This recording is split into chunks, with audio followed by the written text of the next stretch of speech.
કોકે આપણને કવેણ 2 વર્ષ પહેલા કીધું ને પરબારું યાદ કરજો લ્યો, પરબાર ન્યા દુખી જ્યાં છું ત્યાં, ભલે ને 5 સ્ટાર હોટલમાં બેઠા હોય, 5 સ્ટાર હોટલમાં બેઠા હોય ને આપણે, પણ 2 વર્ષ પહેલા કોકે કવેણ કીધું ને ખાલી યાદ કરજો ત્યાં, એટલે ભૂતકાળને ભૂલી જ જાય. કાયમ માટે હરિનામની, ભજનની, ધર્મની, સત્યની ભૂખ રાખવી કાયમ માટે. આજે આવો અવસર થયો, ઠાકરની પ્રાર્થના કરી ધણીને આથી હવાયો અવસર કરાવે પાછો. હા, એટલે છેલ્લે ઠાકરને યાદ કરી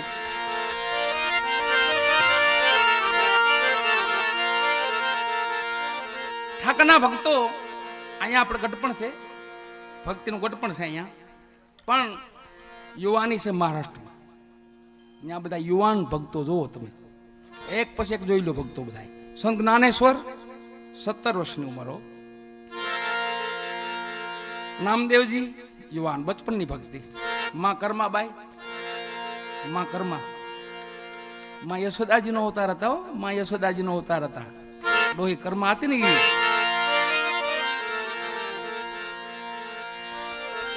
ચોખા મેળા, કર્મ મેળા, સામત માળી, એમાં ખામત માળી એવો ભગત હતો ભગવાનનો ત્યાં પંઢરપુરમાં. મહારાષ્ટ્રમાં જાય ને તો પંઢરપુર ખાસ દર્શન કરજો, ખાસ જવાનું. ઠાકોરનો એટલો બધો મહિમા પીડ્યો છે અને એટલા બધા ભક્તો ત્યાં પીડ્યા છે. એ હામત માળી હતો ને, એને 5 વીઘાનું નાનું ખેતર, એમાં ફૂલડા વાવે, થોડુંક એના ગુજરાન પૂરતું બધું હલાવે અને ઠાકરનું ભજન કર્યો. ઠાકર હાવ વેણે વાતો કર્યો.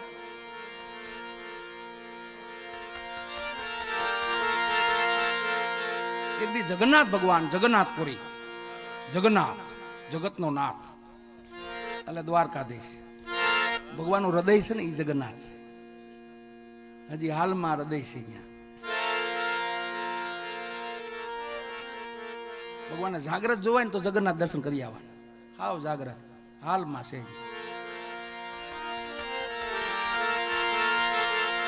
જગન્નાથ ભગવાનને દર્શને કોણ આવ્યા ખબર? નામદેવજી અને સંત જ્ઞાનેશ્વર, 2 મહાન ભગવાન આર્યા વેણે વાતો કરે.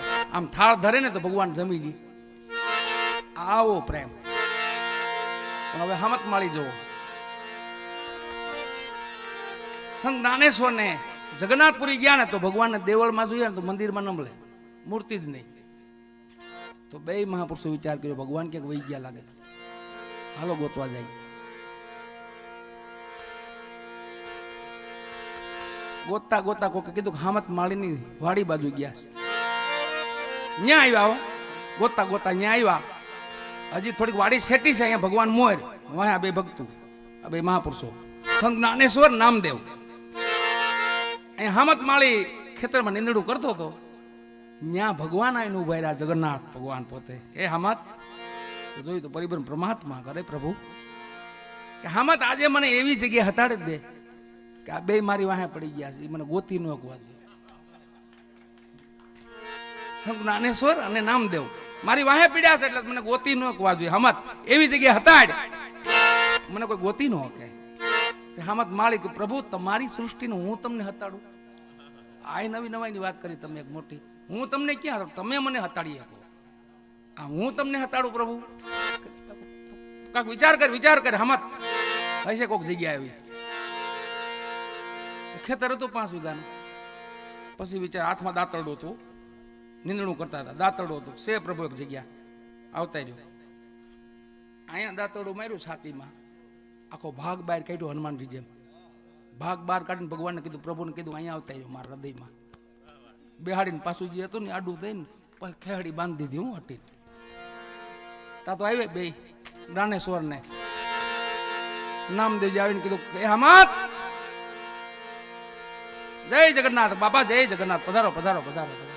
કે ભગવાન આ બાજુ આવ્યા ખબર છે? તારી વાડી બાજુ આવ્યા. કે આવ્યા છે, ગોતી લ્યો ને. આવ્યા તો છે. એવા મહાપુરુષો વાડીમાં ઘડીક વાર ફાફા માર્યા પણ કઈ મળ્યા નહીં. પછી હામત ને કીધું, હામત હો કે દયા કર, ક્યાં છે ઠાકર? તો હવે ઉભા રહ્યો લ્યો. ઓલી ખેહડી બાંધી હતી ને ખોલી અને છાતીનું પાટિયું કાઢ્યું બહાર. આમ પ્રભુને કીધું, મારા નીકળો બહાર હવે. આ તમારા ભક્તો છે બે, આ જગન્નાથ, આ દ્વારકાધીશ, અથોક મહિમા છે વાલા, એનો અથોક મહિમા. હવે